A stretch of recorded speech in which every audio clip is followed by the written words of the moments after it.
हाँ जी बच्चों, आज हम करवा रहे हैं डिसोल्यूशन। सर डिसोल्यूशन का मतलब क्या होता है?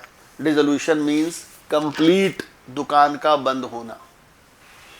ठीक है, मतलब अपना closure of business, not closure of books, closure of business. Assets बेचेंगे, लाइबिलिटीज पे करेंगे, हमारा बिजनेस हो गया बंद। ठीक है जी, सबसे पहले थ्योरी करवाते हैं। डिसोल्यूशन ऑफ पार्टनरशिप का मतलब क्या होता है ये आपको बताते हैं।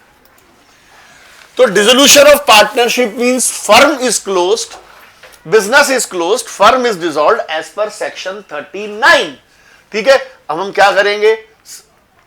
Now we have to sell all the assets and to pay off the liabilities. Dissolution of firm दो तरीके से होती है, एक होती है with the order of court, एक होती है without the order of court. पहले without the order of court की बात करते हैं, उसमें होता है dissolution by mutual agreement. Sir जब मर्जी आपस में डिसाइड कर लो, आगे से हम बिजनेस नहीं करेंगे। ठीक है, दूसरा होता है कंपल्सरी डिसोल्यूशन। क्या होता है? Compulsory dissolution. कंपल्सरी का मतलब होता है, बताता हूं मैं आपको, when all or all except one became insolvent. ठीक है जी, when all or all except one became insolvent, when the business of the firm became illegal. तीसरा होता है बाय नोटिस। क्या होता है? By notice. देखो पार्टनरशिप एट विल में नोटिस देकर बिजनेस को जब मर्जी खत्म किया जा सकता है। On happening of certain contingencies. ठीक है जी, expiry of term, expiry of venture, death, insolvency. Expiry of term मतलब 3 साल की पार्टनरशिप थी, 3 साल खत्म, partnership over. Expiry of term हो गया। एक्सपायरी ऑफ वेंचर, मैंने अपने दोस्त के साथ एक बिल्डिंग कंस्ट्रक्शन में 50% की पार्टनरशिप करी, बिल्डिंग कंस्ट्रक्शन कंप्लीट हुई, पार्टनरशिप ओवर हुई। ठीक है जी, death of a partner. Death of a partner, death of a partner का मतलब क्या होता है? मर गए पार्टनर तो डिसोल्यूशन हो सकती है अगर वो डिसाइड करे तो, और इंसॉल्वेंसी का केस। ठीक है, अब होता है court by, dissolution with the help of court. ध्यान से देखना, when a partner become permanently incapable of performing his duties as a partner। अब एक पार्टनर का आंखें ही कमजोर हो गई इतनी ज्यादा कि वो देख नहीं पाता, टूरिंग जॉब है, पार्टनरशिप ओवर करवा सकते हैं अगर कोई पिटीशन फाइल करे कोर्ट में। when a partner is found guilty of misconduct, झूठे अकाउंट्स बना रहा है। when a partner became unsound mind, दिमागी रूप से खराब हो गया। when there is persistent breach of agreement, एक पार्टनर को प्रॉफिट शेयरिंग रेशो कुछ देने का प्रोग्राम था, 2 पार्टनर मिलकर वो ब्रीच कर रहे एग्रीमेंट का। बिजनेस लॉसेस के बगैर चल नहीं सकता, तो देश के रिसोर्सेज को बचाने के लिए when court find it justified, इसे कहते हैं जस्ट एंड इक्विटेबल। ये कोर्ट ने अपने पास केस रखा हुआ है कि जब कोर्ट को ठीक लगेगा, कोई नया केस सिचुएशन आ जाएगी तो बंद कर सकती है। ठीक है जी, सेटलमेंट ऑफ अकाउंट्स, देखो इसके बारे में जरूर आ जाता है। Settlement of account section 48A और 48B आजकल एक हॉट क्वेश्चन बना हुआ है। 48B, पहले 48A कराता हूं। देखो लॉसेस को कहां से राइट ऑफ करोगे? लॉसेस को राइट ऑफ करोगे पहले प्रॉफिट में से। क्या? प्रॉफिट में से। प्रॉफिट भी कम पड़ जाए तो कैपिटल में से। कैपिटल भी कम पड़ जाए, घर से मंगवाओ PSR में। देखो जी, फर्स्ट आउट ऑफ प्रॉफिट, फिर कैपिटल, वो भी कम पड़ जाए तो प्रॉफिट शेयरिंग रेशो। इसका क्वेश्चन जरूर आ रहा है 48B का, एप्लीकेशन ऑफ असेट्स। अगर हमारी असेट्स बिकती है धीरे धीरे करके, तो सबसे पहले पैसा वापसी किसको दे? सबसे पहले वापसी करते हैं सिक्योर्ड लोन को। किसको वापसी करते हैं? सिक्योर्ड, आउटसाइडर सिक्योर्ड, फिर आउटसाइडर अनसिक्योर्ड, फिर पार्टनर्स लोन, फिर पार्टनर्स कैपिटल, फिर PSR। मैं आपको शॉर्ट में बताता हूं। पहले देते हैं आउटसाइडर को। किसको देते हैं? फिर देते हैं पार्टनर्स लोन को, फिर किसको देते हैं? फिर देते हैं पार्टनर्स कैपिटल, और फिर बच जाए तो पार्टनर्स में PSR। ठीक है जी, ये 48B पर आजकल क्वेश्चन आ रहा है। एक होता है firm debt versus private debt. Firm debt का मतलब होता है फर्म का उधार, प्राइवेट डेट का मतलब होता है घर का उधार। देखो एक रूल है, फर्म की डेट, देखो प्राइवेट प्रॉपर्टी की बात अगर हम करें तो, हाँ जी बच्चों, तो प्राइवेट असेट्स पर पहला हक प्राइवेट लाइबिलिटीज का है। ठीक है, और फर्म की असेट्स पर पहला हक फर्म के डेट का है। फिर बचेगा, मैं बताता हूं, बड़ा सिंपल सा है। Firm debt are paid first out of firm assets and if there is any surplus it can be used for private debt. Firm की लाइबिलिटीज पहले फर्म की असेट्स में से पे होंगी, बचेगा तो घर पे आएगा। घर की लाइबिलिटी, अब बच्चे बोलते हैं घर की लाइबिलिटी, भाई घर का पर्सनल उधार भी तो हो सकता है मेरा, तो मेरा पर्सनल उधार मेरी पर्सनल प्रॉपर्टी में से पहले पे होगा, फिर कुछ बचेगा तो दुकान में आएगा। ठीक है जी। अच्छा ये क्वेश्चन देखिए, firm of XYZ was dissolved on 1 April, Y demand that his loan should be paid first. Y कह रहा है मेरे लोन की पेमेंट पहले करो कैपिटल से पहले, तो क्या वो सही कह रहा है? बिल्कुल सही कह रहा है। सबसे पहले पेमेंट किसको होती है? आउटसाइडर को, फिर किसको होती है? पार्टनर लोन को, फिर किसको होती है? पार्टनर कैपिटल को। तो लोन को पेमेंट पहले होगी, कैपिटल को बाद में होगी। ठीक है जी। All the partner decide to dissolve the firm, Y a partner demand his loan. Y का लोन कितना है? 80,000 और मिसेस एक्स का लोन कितना है? 20,000। किसको पेमेंट पहले होगी बताओ? मिसेस एक्स को पहले होगी, बिकॉज वो आउटसाइडर है। ठीक है जी। A and B are partner 3:2। Mrs A has loan इतना, मिसेस ए लोन कितना है? 20,000 और 20 लोन कितना है? 10,000। ठीक है। फर्म की एसेट्स कितने में बिकी? 25 में। कितने में बिकी? सबसे पहले 25 में से क्या पे होगा? पहले मिसेस को देंगे, आउटसाइडर को। बचा कितना? 5। अब ये 5 किसको देंगे? बी को। ऐसे क्वेश्चंस आजकल सीबीएसई सैंपल पेपर्स में भी आ रहे हैं, अगर आपने देखा हो। जैसे मान लो वो कहेंगे मिसेस लोन है, मिसेस लोन या क्रेडिटर लगा लो 50,000 है। ठीक है जी। और 20 लोन 10,000 है। फिर कैपिटल ए और बी की 60,000 और 30,000 90,000 है। असेट्स बिकी 1.5 लाख में। ठीक है जी। सबसे पहले किसको देंगे? इसको, फिर किसको देंगे? इसको, फिर किसको देंगे? इसको। अगर बच जाएगा तो बाकी बच जाएगा पार्टनर्स में, पीएसआर में। ठीक है जी सर। ठीक है बच्चों। तो बच्चों अब प्रैक्टिकल स्टार्ट करते हैं। गौर से देखिए, एक बनता है रियलाइजेशन अकाउंट। क्या बनता है? Realisation account. ठीक है जी।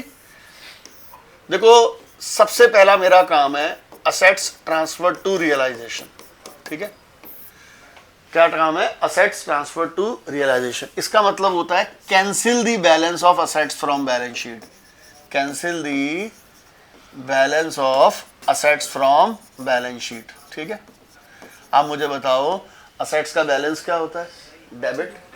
खत्म करेंगे तो क्रेडिट, तो एंट्री बन जाएगी realisation to assets. To sundry assets. ठीक है बच्चों। हम सारी असेट्स को ट्रांसफर नहीं करते। कौन कौन सी को नहीं करते? गुडविल होती है उल्टा ट्रांसफर, इस पर ध्यान रखना। हम कैश को ट्रांसफर नहीं करते, बैंक को ट्रांसफर नहीं करते, कोई लॉस हो ट्रांसफर नहीं करते, कोई फिक्टिशियस असेट्स हो ट्रांसफर नहीं करते, इन चीजों को ट्रांसफर नहीं करते। ठीक है। अब आता है outsider liabilities transfer to realisation. ठीक है जी। लाइबिलिटी का बैलेंस होता है क्रेडिट, खत्म करेंगे तो करेंगे डेबिट, लाइबिलिटीज टू रियलाइजेशन। तो यहां आ जाएगा आउटसाइडर लाइबिलिटीज। सारी लाइबिलिटीज ट्रांसफर नहीं होती। आपको बता दूं कौन कौन सी लाइबिलिटीज ट्रांसफर नहीं होती? बताइए सर। सबसे पहले होती है हमारी, क्या कहते हैं? Partners capital. क्या होती है? Partners capital. एक सेकंड बच्चों। लाइबिलिटीज कौन कौन सी ट्रांसफर नहीं करते? पार्टनर्स कैपिटल, पार्टनर लोन और रिजर्व, इनको ट्रांसफर नहीं किया जाता। तीसरा आता है असेट्स सोल्ड। क्या आता है? देखो असेट्स बेचते हैं तो हमारे को प्रॉफिट हो गया। एक बात ध्यान रखना बच्चों, जो गलती आप बहुत ज्यादा करते हो, हमने बोला असेट्स सोल्ड, मशीनरी का नाम मत लेना आप, क्योंकि मशीनरी का नाम मैंने खत्म कर दिया। मैंने ये लिखा to cancel the balance. Please अब मशीनरी का नाम नहीं आएगा। अगर असेट सोल्ड या टेकन ओवर होगी तो यहां लिखेंगे या तो बैंक या पार्टनर्स कैपिटल। तो एंट्री हो गई बैंक या partners capital debit to realisation. एक नई बात आई है, आजकल इस टाइप के क्वेश्चंस भी आते हैं। ठीक है। अगर हमारे को टेंजिबल असेट्स की सेल वैल्यू के बारे में नहीं गिवन तो हम उसको मानते हैं सेम बुक वैल्यू, और इंटेंजिबल के बारे में नहीं गिवन तो उसको मानते हैं जीरो। एक क्वेश्चन अभी पिछले हमने देखा था, दो असेट्स हैं, एक है मशीनरी और एक है पेटेंट्स। मशीनरी 1 लाख की है, पेटेंट 10,000 के है। नीचे कुछ नहीं दे रखा, मशीनरी कितने में बिकी ना लिखा, पेटेंट कितने में बिके। तो मशीनरी को सेम वैल्यू पे रियलाइज करेंगे और पेटेंट को 0 मानेंगे। ये ध्यान रखना टेंजिबल को, ठीक है। चौथा लाइबिलिटीज पेड। लाइबिलिटीज का नाम खत्म हो चुका है, क्रेडिटर शेडिटर नहीं आएगा, या तो आएगा टू बैंक या आएगा पार्टनर्स कैपिटल। एंट्री यूं पढ़ते हैं, realisation to bank, realisation to partner capital, bank to realisation, ठीक है जी। तो रियलाइजेशन टू बैंक। अगर लाइबिलिटीज के बारे में क्वेश्चन साइलेंट होगा, तो अगर लाइबिलिटीज के बारे में क्वेश्चन साइलेंट होगा तो हम लाइबिलिटीज को पूरी वैल्यू पर पे करेंगे। तो इस तरीके से हमारा ये होता है बच्चों, ठीक है जी।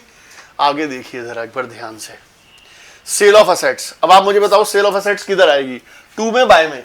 आप मान लो मशीनरी बेची, क्या लिखेंगे, बाय बैंक। मशीनरी का नाम नहीं लिखेंगे, क्या लिखेंगे, बाय कैश। अब एंट्री क्या बनी बताना मुझे, कैश टू रियलाइजेशन, ठीक है। ध्यान से, आपने मशीनरी का नाम नहीं लिखना। आगे चलते हैं, आगे आ गया machinery taken over by Ravi. अब मशीनरी ले गया रवि। देखो यहां असेट्स ट्रांसफर करते हैं, यहां असेट्स रियलाइज करते हैं, ठीक है जी। तो किधर आएगा, टू में आएगा, बाय में आएगा। ये कहां आएगा, बाय में। बाय लिखेंगे रवि, तो एंट्री क्या बनी, Ravi to realisation, Ravi to realisation, ठीक है जी। अब हम लाइबिलिटीज का लेते हैं, क्रेडिटर को पे किया। अब क्रेडिटर पे करेंगे, लाइबिलिटीज इधर ट्रांसफर होती है, इधर पे होती है। इधर क्या लिखेंगे, टू बैंक लिखेंगे, क्रेडिटर नहीं लिखेंगे, क्या लिखेंगे, टू बैंक। एंट्री क्या बनी, रियलाइजेशन टू बैंक, ठीक है जी। Ravi is a partner, took responsibility to pay creditor, debit में आ जाएगा टू रवि। एंट्री क्या बनी, रियलाइजेशन टू रवि, ठीक है बच्चों। रियलाइजेशन प्रॉफिट, देखो प्रॉफिट आता है यहां पर, ए और बी लिखते हैं, तो एंट्री क्या बनी, realisation to A to B. क्या बनी, realisation to A to B. Loss के केस में एंट्री उल्टी हो जाएगी, A debit B debit. A और बी मैंने नाम एज्यूम किए, बाई चांस वहां राम और मोहन हो तो राम और मोहन लिखना है। ये बात बता दें आपको, क्योंकि हमारे बच्चे बड़े भोले हैं, वो हर बार ए और बी ही लिख देते हैं, ठीक है जी। तो लॉस ट्रांसफर की एंट्री होगी ए बी टू रियलाइजेशन। मैं एज्यूम कर रहा हूं नाम ए और बी है, ठीक है जी। जनरल रिजर्व गिवन है, पी एंड एल गिवन है लाइबिलिटी साइड पर। ये तो सर एडमिशन में भी सेम करते थे, रिटायरमेंट में भी सेम करते थे, डेथ में भी सेम करते थे, और डिसोल्यूशन में भी डायरेक्ट इसको कैपिटल अकाउंट में डिस्ट्रीब्यूट कर दिया जाएगा, general reserve debit to A B या P and L debit to A B. अब वर्कमैन कंपनसेशन रिजर्व क्या आ रहा है, workman compensation reserve. Workman compensation fund given है 10,000 और नीचे कुछ भी गिवन नहीं है। इसका मतलब है एक्सीडेंट नहीं हुए। अगर एक्सीडेंट नहीं हुए तो हम क्या करेंगे, सर हम कुछ नहीं करेंगे, वर्कमैन कंपनसेशन फंड को सीधा कैपिटल में बांट देंगे, सीधा।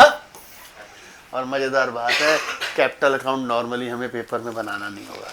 हाँ, अगर एंट्री आए तो हम एंट्री कर देंगे वर्कमैन कंपनसेशन फंड टू ए और बी, ठीक है जी। अच्छा जी, बैलेंस शीट में वर्कमैन कंपनसेशन फंड गिवन है 10,000 और नीचे क्लेम है 6,000। अब इसके दो तरीके हैं, एक तो है प्रैक्टिकल करना है, एक है थ्योरी करनी है, मतलब जर्नल एंट्री करनी है। अगर प्रैक्टिकल करना है, ध्यान से सुनो, देखो वर्कमैन कंपनसेशन फंड 10,000 है, क्लेम हुआ 6,000 का। यहां लिख दूंगा वर्कमैन कंपनसेशन क्लेम 6,000 और उसकी पेमेंट कर दूंगा, ठीक है जी। जितना क्लेम है उसको लाइबिलिटी मानकर उसकी पेमेंट कर दी 6,000 की, और जो 4,000 बचा उसको किसमें बांट दिया, किसमें बांट दिया, कैपिटल में। किसमें बांट दिया, कैपिटल में। यानी वर्कमैन कंपनसेशन फंड कितना, 10,000 टू वर्कमैन कंपनसेशन क्लेम ले लो, या रियलाइजेशन में बाद में ट्रांसफर करना है पहले कर दो। रियलाइजेशन में ट्रांसफर किया 6,000 और बाकी ए और बी में ट्रांसफर कर दिया 4,000, ठीक है जी। ये वर्कमैन क्लेम नहीं है, ये रियलाइजेशन है। रियलाइजेशन में ट्रांसफर कर दो, उसे आउटसाइडर लायबिलिटी मान लो और पेमेंट कर दो, ठीक है जी। अब वर्कमैन कंपनसेशन फंड है 10,000 और नीचे क्लेम आ गया 11,000 का। सर इस केस में क्या करेंगे, सर हम यहां लिखेंगे वर्कमैन कंपनसेशन फंड 10, लेकिन जब पेमेंट करेंगे तो कितनी पेमेंट करेंगे, 11। ऑटोमेटिकली लॉस हो गया रिकॉर्ड, ऑटोमेटिकली लॉस रिकॉर्ड हो गया। एडवर्टीजमेंट सस्पेंस गिवन हो, लॉस गिवन हो, तो सर लॉस सीधा सीधा कैपिटल अकाउंट की डेबिट में आ जाएगा, A debit, B debit to P&L या लॉसेस। अनरिकॉर्डेड असेट्स का क्या करते हैं, गौर से सुनना सर, हर चीज की दो एंट्रियां होती हैं बच्चों। ये रियलाइजेशन है, इधर असेट्स ट्रांसफर होती है, इधर असेट्स रियलाइज होती है। ट्रांसफर करने का मतलब होता है बैलेंस शीट से बैलेंस को कैंसिल करना। जो चीज बैलेंस शीट में है ही नहीं, जो चीज बैलेंस शीट में है ही नहीं, क्या उसे कैंसिल करने की बताओ। हर चीज की दो एंट्रियां हैं, एक ट्रांसफर और एक रियलाइज। अब ट्रांसफर की एंट्री की जरूरत नहीं है, सिर्फ किसकी एंट्री की जरूरत है, रियलाइज की। तो अगर अनरिकॉर्डेड असेट्स हो तो सिर्फ रियलाइज्ड एंट्री होगी by bank. Unrecorded machinery sold कर दी, बैंक टू रियलाइजेशन। कैसे, रियलाइजेशन की बाई साइड पर बैंक लिखूंगा तो एंट्री क्या बन जाएगी, bank to realisation. Unrecorded typewriter 5000 B ले गया तो मैं रियलाइजेशन में क्या लिखूंगा, बाय बी 2000 जितने में ले गया, एंट्री क्या बनी, मतलब ट्रांसफर की एंट्री नहीं होगी बच्चों। अनरिकॉर्डेड लाइबिलिटी, अब लाइबिलिटीज के साथ भी सेम ट्रीटमेंट है, इधर लाइबिलिटी ट्रांसफर होती है, इधर लाइबिलिटीज पे होती है। ट्रांसफर का मतलब बैलेंस शीट से कैंसिल करो, जो चीज पहले से बैलेंस शीट में नहीं है उसे कैंसिल करने की जरूरत नहीं है। तो अनरिकॉर्डेड लाइबिलिटीज की सिर्फ कौन सी एंट्री होगी, पेड वाली एंट्री। कौन सी एंट्री होगी, पेड वाली एंट्री, रियलाइजेशन टू बैंक। ठीक है बच्चों। म्यूचुअल सेटलमेंट, सर कहते हैं म्यूचुअल सेटलमेंट की कोई एंट्री नहीं होती, जो नॉर्मल हमारा बिहेवियर है। नहीं, ऐसा नहीं है, ध्यान से सुनिए। पहला पॉइंट, क्रेडिटर 10,000 टुक मशीनरी 12,000 इन फुल सेटलमेंट। अगर फुल सेटलमेंट लिखा है और कैश में पेमेंट नहीं है, नो एंट्री। नो एंट्री का रीजन भी बता देता हूं। आप रियलाइजेशन में असेट्स को ऑलरेडी ट्रांसफर कर चुके हो, ठीक है। आपने मशीनरी यहां लिख दी 12,000, यहां क्रेडिटर लिख दिए 10,000। आप अगर कुछ नहीं लिखो तो अल्टीमेटली कौन सी साइड हैवी है, डेबिट साइड। हो तो गया 2,000 का घाटा रिकॉर्ड, 10,000 वाले 12,000 में, मतलब 10,000 वाले क्रेडिटर 12,000 की चीज लेके जा रहे हैं, 2,000 का घाटा ऑटोमेटिकली रिकॉर्ड हो गया। Creditor 50,000 took machinery 60,000 eight 10% discount. 60,000 का 10% काट के कितना बचा, 54। मतलब क्रेडिटर 50 है और मशीनरी 54 की जा रही है, तो मैंने जिसको 50 दे रहे हैं उसको 54 की चीज दे रहा हूं, तो 4 उससे वापसी लूंगा तो मेरा फायदा हो गया। तो एंट्री क्या होगी, पैसा आ रहा है, बैंक टू रियलाइजेशन। ठीक है जी। Creditor 50,000 took machinery 60,000 at 20% discount. Machinery 60,000 का 20% किया, 48 आ गया। इसको देने थे 50, 48 दे दिए। अभी कितने और देने हैं, पेमेंट कर दो, रियलाइजेशन टू बैंक 2,000। तो म्यूचुअल सेटलमेंट की ये 3 एंट्रीज होती हैं बच्चों। ये जनरल एंट्रीज भी समझा दी मैंने आपको। Investment and investment fluctuation fund, इधर लिखेंगे इन्वेस्टमेंट, इधर लिखेंगे इन्वेस्टमेंट फ्लक्चुएशन फंड, और उसका कुछ नहीं करेंगे। किसी असेट्स पर अगर कोई भी प्रोविजन हो तो इसी तरीके से ट्रीटमेंट होती है। ठीक है जी। Same for debtors and provision for bad debt, same for stock and stock reserve, same for fixed assets and accumulated depreciation. Fixed assets and accumulated depreciation. ठीक है। पार्टनर लोन, सर देखो normally partner loan bank account में आता है। Partner loan का कोई relation नहीं है अगर उसको असेट से ट्रांसफर ना किया जाए, मतलब रिलेट ना किया जाए।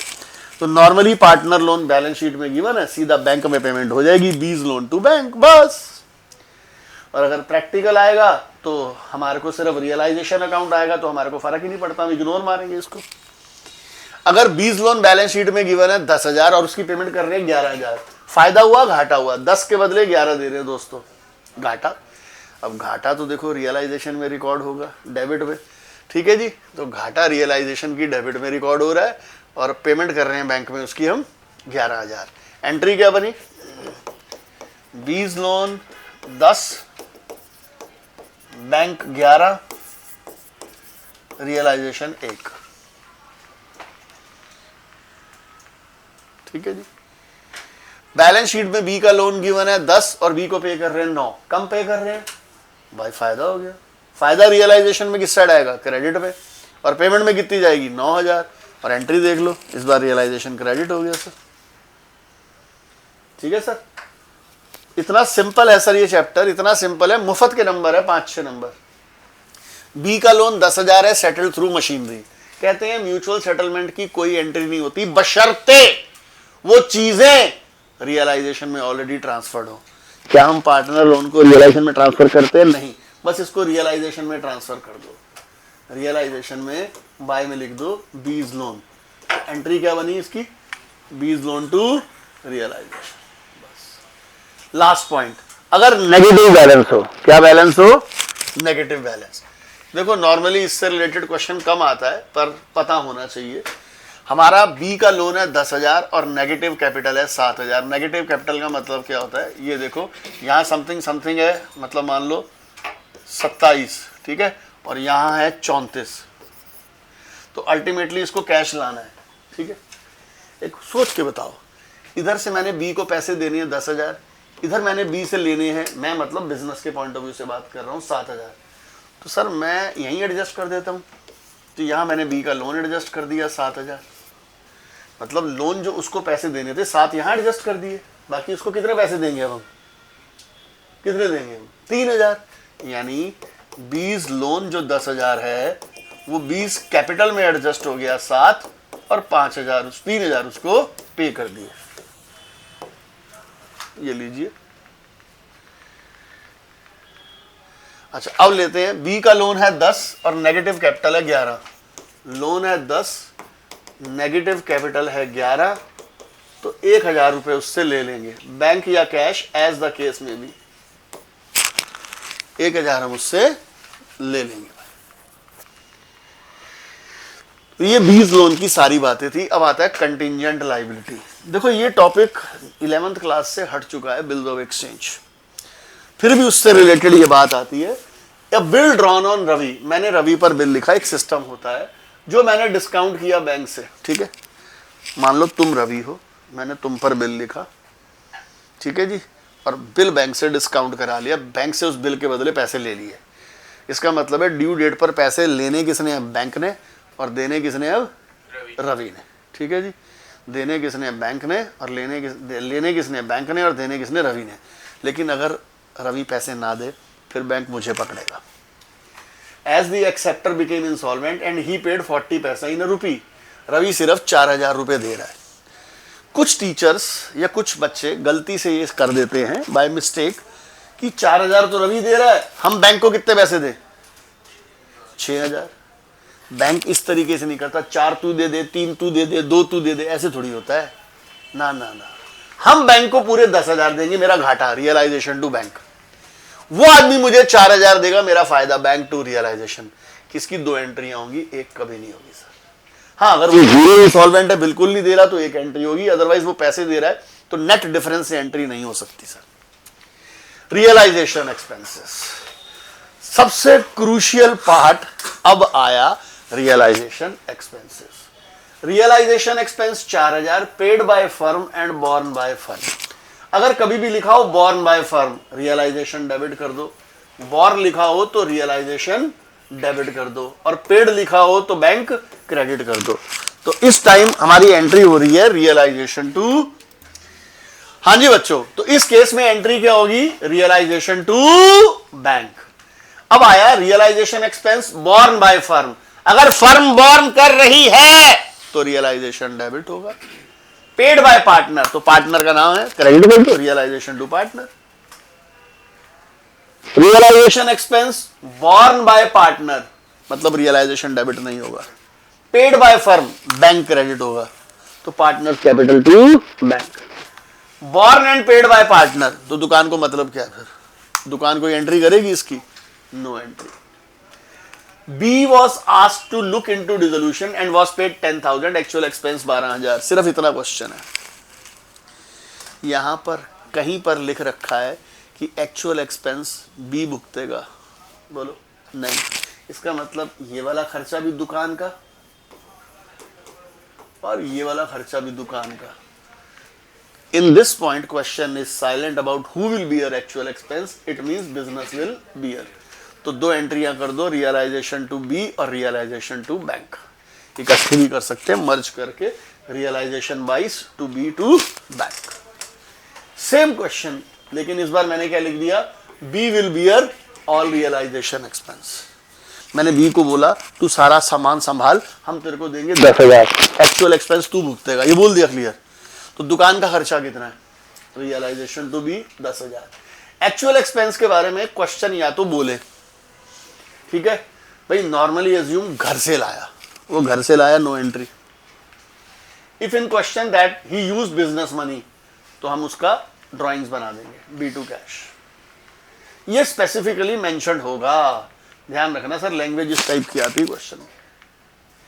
ये लीजिए सर, ये क्वेश्चन है इलस्ट्रेशन 5, आ जाइए sir. A typewriter completely return of from the books sold for 9,000, first part, ये रियलाइजेशन है। टाइपराइटर बेचा है दोस्तों, किधर आएगा बताइए, बाय बैंक या कैश, क्या एंट्री बनी,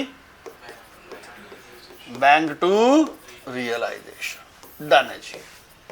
सेकंड पार्ट, चंदा टुक ओवर स्टॉक 96,000 एट इतना, हाँ भाई कहां आएगा बताओ, चंदा स्टॉक लेकर जा रही है, असेट्स लेकर जा रही है, बाय चंदा, एंट्री क्या बनी, चंदा टू रियलाइजेशन, ठीक है जी। Third case, Nisha was to get remuneration 42,000, Nisha को 42 दे रहे हैं, दुकान का खर्चा है निशा, एंट्री क्या बनी, realisation to Nisha. Fourth, creditor took all investment, no entry, remaining paid in cash, भाई 23,500 देना था क्रेडिटर को, 10,000 रुपए की तो इन्वेस्टमेंट ले गए, बाकी कितना बचा, तो 13,500 पेमेंट की एंट्री क्या होगी, realisation to cash 13,500। Creditor 40,000 settled at a discount of 10%, 40,000 को 10% डिस्काउंट पर पेमेंट करी, कितना हो गया सर, एन जी 36, तो एंट्री क्या बनी, रियलाइजेशन टू बैंक 36,000, ठीक है बच्चों। नेक्स्ट क्वेश्चन देखिए sir, a debtor whose debt 70,000 was return off as bad debt paid 68,000, sir ये रियलाइजेशन है, हमारा डूबा हुआ आदमी या नॉर्मल डेटर पैसे दे रहा है, हमारी एंट्री क्या होगी, बाय बैंक 68,000, क्या एंट्री बनी बच्चों, बैंक टू रियलाइजेशन 68,000, ये पहले का आंसर है, ठीक है जी। अच्छा जी, एक creditor to whom 1 lakh due to be paid, furniture accept किया 56, चलो जी 1 लाख देने थे, 56,000 का उसने फर्नीचर एक्सेप्ट कर लिया, and balance paid to him by cheque, तो कितना पेमेंट करूं बाकी 44, क्या एंट्री बनी, रियलाइजेशन टू बैंक 44,000, ठीक है जी। Ritvik had given a loan 20,000, वो बदले में 19,000 मांग रहा है, देखो भैया ऋत्विक का लोन कितना है 20,000, दे कितने रहे हैं उसको हम 19,000, तो प्रॉफिट कितना हो गया 1,000, ठीक है जी, प्रॉफिट कितना हो गया बच्चों 1,000, सॉरी ये 21,000 का लोन है, तो 2,000 रुपए का प्रॉफिट हो गया बच्चों, ठीक है, ये डिलीट मारते हैं एक मिनट के लिए, हाँ जी 3 हो गए। चौथा, stock 88,000 out of which stock 78,000 taken over by Disha, ठीक है जी, 88,000 का स्टॉक है, 78,000 वाला स्टॉक दिशा ले गई 60 में और रिमेनिंग बेच दिया 12 में। देखो भैया हम जब रियलाइजेशन बनाएंगे तो हम यहां लिखेंगे बाय दिशा 60,000 और बाय बैंक 12,000, तो एंट्री क्या बनी, Disha's capital 60,000, bank account 12,000 to realisation 72,000, ठीक है जी। Expenses on dissolution 23,000 paid by firm, अब डिसोल्यूशन एक्सपेंस पे करेंगे तो एंट्री क्या बनेगी, रियलाइजेशन टू बैंक, ठीक है जी। बैलेंस ऑफ कैश मतलब ये रियलाइजेशन प्रॉफिट है, इसको तीनों पार्टनर्स में बांट देंगे बच्चों, ठीक है बच्चों। तो एक क्वेश्चन ये बच्चों रियलाइजेशन एक्सपेंस वाला क्वेश्चन है, इसमें रियलाइजेशन एक्सपेंस के लगभग सारे पॉइंट्स हैं, गौर से देखिए। एक्सपेंस ऑफ रियलाइजेशन 5,000, पहला पॉइंट सर, ए पॉइंट, सीधा सिंपल पे कर दो, रियलाइजेशन टू बैंक या कैश एज आपकी दिल की प्रभु इच्छा 5,000। Realisation expense 7,000 paid by Rajni, क्या एंट्री होगी भाई? Realisation to Rajni partner, Rajni capital account. ठीक है जी, कितना है? 7,000। C part, realisation expense 12,000 met by Sumit a partner but paid by firm. भुगतेगा कौन? सुमित। पे कौन कर रहा है? फर्म। तो एंट्री क्या करेंगे? सुमित टू बैंक, फर्म के पैसे जा रहे हैं, फर्म क्रेडिट कर रही है और सुमित से बाद में पैसे ले लेगी। 12,000। आगे आ जाओ। Sadhu is allowed a remuneration of 10,000 and he was to meet all realisation expenses, actual expenses paid by him. देखो एक्चुअल एक्सपेंस वो पे कर रहा है, मुझे उससे कोई मतलब नहीं है, मुझे दुकान की एंट्री करनी है। दुकान साधु को कितने पैसे दे रही है? रियलाइजेशन टू साधु कितने? 10,000। एक्चुअल एक्सपेंस दुकान पे कर रही होती, फिर भी मैं सोचता अब तो कौन पे कर रहा है, मुझे मतलब ही कोई नहीं। और अगर क्वेश्चन कुछ नहीं रखा तब भी मैं ये अज्यूम करता। ओके जी, ये डिलीट कर दिया, डी पार्ट हो गया हमारा, ई पार्ट अब आ गया। Realisation expense 12,000, 9,000 borne by Gopal partner and balance by firm. मैं ये अज्यूम कर रहा हूं कि दोनों पैसे दुकान ने दिए, ठीक है। फर्म कितने भुगत रही है बताओ? रियलाइजेशन डेबिट 9,000 अगर गोपाल भुगत रहा है तो फर्म कितने भुगत रही है? 3। फर्म पैसे कितने दे रही है? 12। और गोपाल कितने भुगत रहा है? तो गोपाल से फर्म ले लेगी 9,000। It's a good point sir. Realisation expense 10,000 paid by Raja who was to bear these expenses. No entry, Raja ही पे कर रहा है, राजा ही भुगतेगा, तो राजा जाने ना, दुकान का क्या मतलब है? अरे अरे G part, Kanika is to bear all expenses for realisation for which she was allowed 15,000, actual expense 12,000 and paid by firm. देखो पहली बात तो हम कितने पैसे दे रहे हैं कनिका को? 15,000। वो एंट्री हो गई realisation to Kanika's capital account 15,000। मैं एक्चुअल एक्सपेंस को इग्नोर करता हूं, मैं ये अज्यूम करता हूं वो घर से ला रही है, मेरा क्या मतलब है। लेकिन क्वेश्चन में गिवन है कि एक्चुअल एक्सपेंस 12,000 और फर्म ने पे किए। फर्म का खर्चा तो है नहीं है, फर्म कनिका की ड्राइंग बना देगा on the behalf of Kanika. Firm ने पे किया तो कनिका को असेट्स बना दिया, कनिका टू कैश। ठीक है बच्चों। Anmol to bear all realisation expense for which he was allowed commission for 14,000, actual expense 19,000 paid by firm. ठीक है जी, अनमोल एक्सपेंस बियर करेगा, उसके लिए उसको कमीशन कितनी दे रहे हैं? Realisation to Anmol 14,000। Actual expense किसने पे की है? फर्म ने। Anmol to bank 19,000।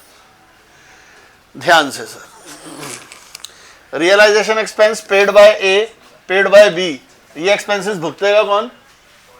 फर्म। तो रियलाइजेशन का खर्चा 9,000, ए लाइबिलिटी हो गया 3,000, बी लाइबिलिटी हो गया 6,000। कुछ वैसे ही स्पेशल एंट्रीज और करा रहे हैं। Unrecorded furniture sold. हाँ जी सर, अनरिकॉर्डेड फर्नीचर सोल्ड।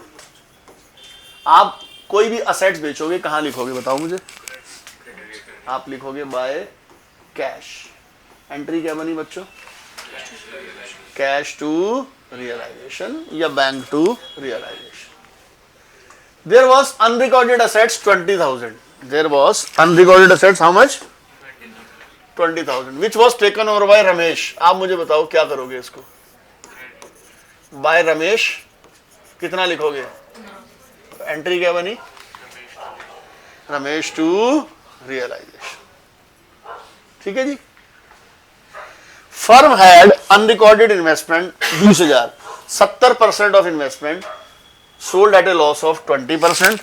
अच्छा जी, पहली बात तो 20,000, 70% कितना हो गया? 14,000।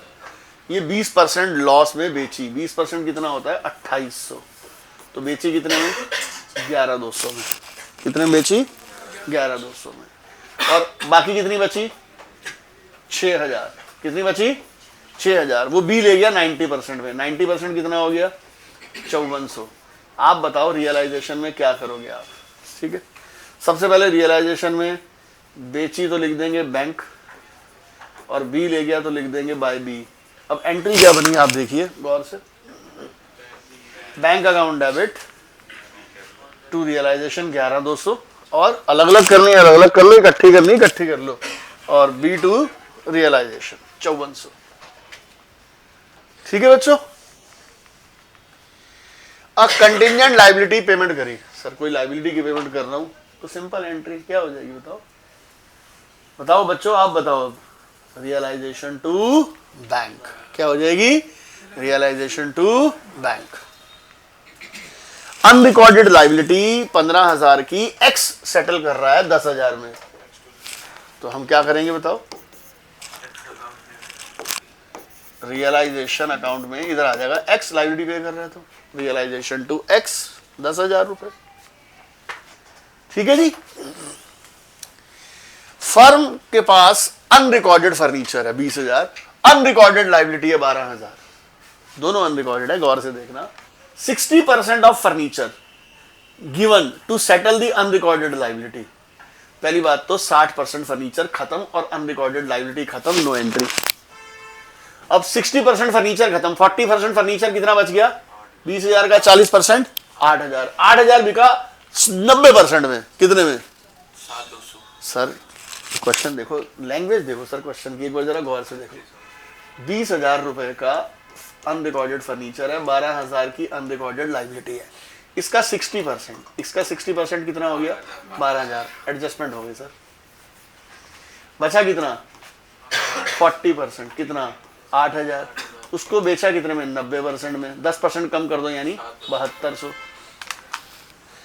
अब अगर कोई फर्नीचर बिकता है तो एंट्री क्या होती है, बाय बैंक, एंट्री क्या बनी सर, लैंग्वेज परेशान कर रही है सर, लैंग्वेज परेशान कर रही है, बैंक टू रियलाइजेशन। तो कुछ दिमाग कैसे चलाना है वो ये है sir. Unrecorded assets 4,000 and cash 6,000 paid to unrecorded liability in full settlement. मैंने ही आपको पढ़ाया फुल सेटलमेंट में कोई एंट्री नहीं होती बशर्ते उसमें कैश इन्वॉल्व ना हो।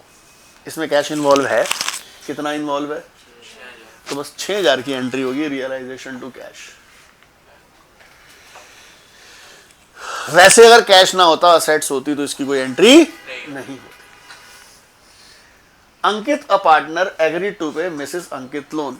अंकित कह रहा है अपने बीवी के लोन की पेमेंट मैं करूंगा, मेरी बीवी है भाई, तो तेरी है भाई, तो realisation to Ankit partners capital account. ठीक है, लायबिलिटी पेमेंट डेबिट में कर दी। ठीक है बच्चों, तो अब फुल फ्लेज क्वेश्चन दोस्तों कैसे किए जाएंगे, ध्यान से देखिए sir. Full fledge question sir,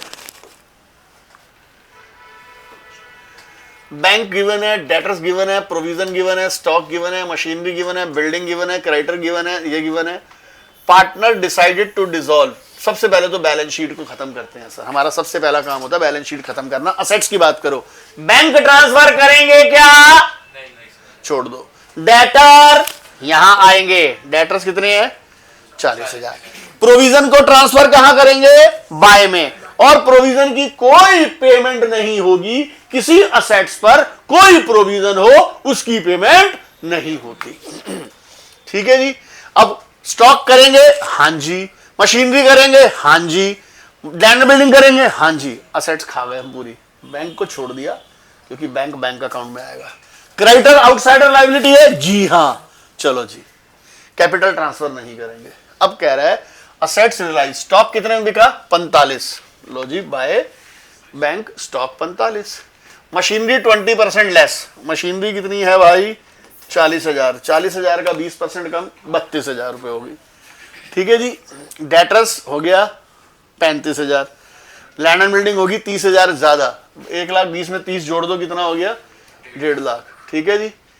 creditor agreed to accept 5% less, creditor है 20,000, 5% कम यानी कितना हो गया 1,000 कम 19,000 रुपए पे कर दिया। ठीक है। रियलाइजेशन एक्सपेंस कितना है 1,200। क्या कोई असेट्स रह गई? 1 2 3 4, 1 2 3 4, नहीं। क्या कोई लायबिलिटी रह गई? नहीं। खत्म सर क्वेश्चन। तो इस तरीके से हमारे क्वेश्चन सॉल्व किए जाते हैं। होप आपको वीडियो पसंद आएगा। तो बेटा this is one short revision of dissolution.